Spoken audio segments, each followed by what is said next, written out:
So I promised that I wasn't going to rag on Brazilian Jiu-Jitsu anymore, and I'm going to keep that promise. But that doesn't absolve the practitioners of that style from justified criticism. And here's where we're going to do that, and it's going to tie into another self-defense tip.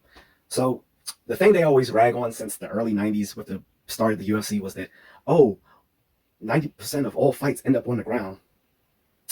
That's true, but there's a huge caveat with that. And actually, that's not even true. So I'll explain. Yes, an overwhelming amount of fights do end up on the ground, but guess what, guys? 100% of the fights start on your feet. So you still need to have striking skills. You still need to know how to deal with punches and kicks and stuff like that, which behooves you to learn how to strike, right? Kind of makes sense. It would make sense, except, let's face it, Brazilian Jiu-Jitsu is a cult. And I'm not insulting them. It's just a fact of the matter that a lot of people are way too heavily into that martial art beyond it as a martial art or a sport. It's a cult, or cult-like for a lot of these folks. Okay, so here's a factoid. Looking at a lot of security footage and footage that's been put on YouTube and other places for people to examine. Yes, a lot of fights do end up on the ground. Maybe 70 to 80% of them, somewhere around that. But here's the thing, guys.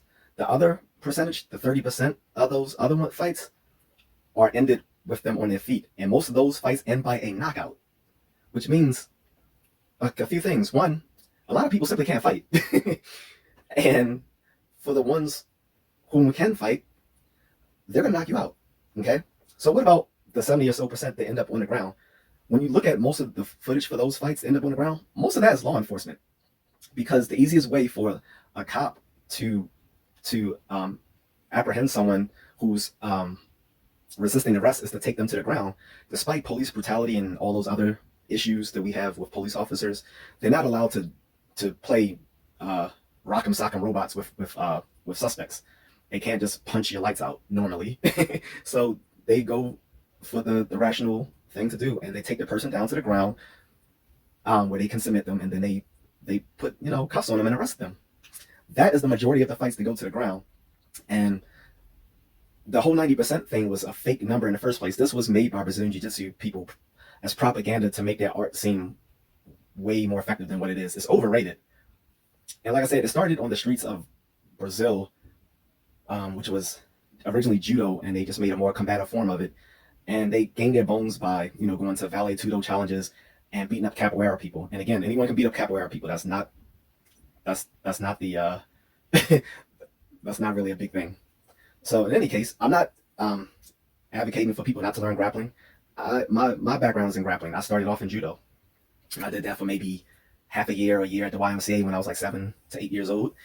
I was forced to do martial arts by my parents, and also I learned wrestling in middle school and high school, and took some stuff when I was in my JKD schools, like catch wrestling and more judo and some traditional Japanese jiu-jitsu. Traditional Japanese jiu-jitsu, by the way, has striking in it. Okay. But the thing is, so in like a self-defense situation, unless you've already put in 5 years of work in like judo or Brazilian jiu-jitsu or something similar, sambo, you're not going to have the techniques to handle a situation where you are on the ground and someone mounts you. It shouldn't take a blue belt in BJJ for you to be able to defend yourself when you've been taken to the ground and mounted by someone in a self-defense situation. Let's keep it clean. But Filipino martial arts has an answer to that. There's a dirty martial art called Kino Muay Thai, which emphasizes biting, picking, scratching, grabbing, all of the dirty stuff you're not supposed to do in competitive sports. And so here's my tip that came out of this long rant. If someone has you on the ground and they're on top of you, you don't have any catch wrestling skills or Brazilian Jiu-Jitsu skills, sambo skills, you only have a few seconds to react before they knock you out, or worse, bite their ear off. Yes, bite their fucking ear off as soon as possible. That's going to cause a reaction. That's going to give you the time to get up and get away from them. Okay? And also for Brazilian Jiu-Jitsu, as far as doing submission grappling, the best way to thwart a BJJ person in a submission grappling match is not to go to the ground. don't go to the ground with them. Just stand up. Just keep standing up. You'll probably get disqualified because you're not allowed to disengage from the Brazilian Jiu-Jitsu person.